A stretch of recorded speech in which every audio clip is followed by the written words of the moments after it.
এবার কদমতলা থানাধীন নতুন বাজার কাশিমনগর এলাকার একটি বাড়িতে ঘরের দরজা ভেঙে প্রবেশ করে গৃহবধূকে মারধর করে মোবাইল চুরি করে নিয়ে গেল চোর। ঘটনা শনিবার গভীর রাতে। এই বিষয়ে বাড়িতে থাকা গৃহবধূ শ্রাবণী চৌধুরী দাস জানিয়েছেন, রাতে তিনি বাড়িতে মেয়েকে নিয়ে একাই ছিলেন। স্বামী বাবুন দাস কর্মসূত্রে বেঙ্গালুরুতে থাকেন। রাতে মেয়ে প্রাকৃতিক কাজ সম্পন্ন করতে বের হয়।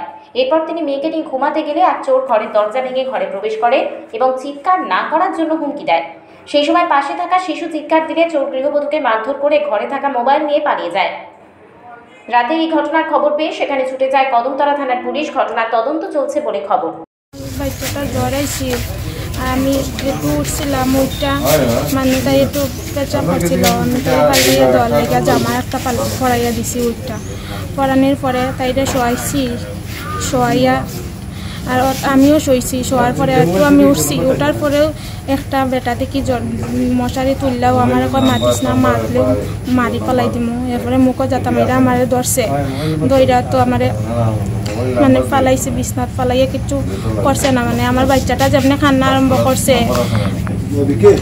কান্না আরম্ভ করার পরে তো আমার ওখান যদি কিছু মাতস বাচ্চারা মারব।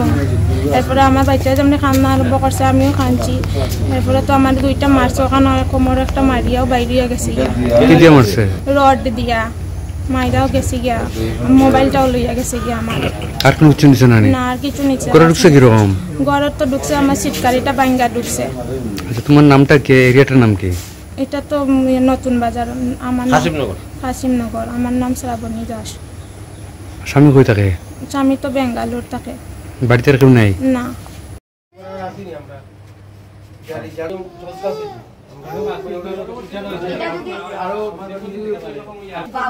চিন্তা করবো আরেকবারই ঢুকতে সময় যাতে আরেকবার চিন্তা করে ওই পদক্ষেপটা নিতে লাগবো।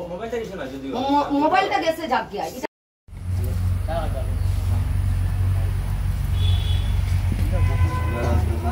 কদমতলা থেকে ভানুচন্দ্রের রিপোর্ট, ত্রিপুরা পাইওনিয়ার।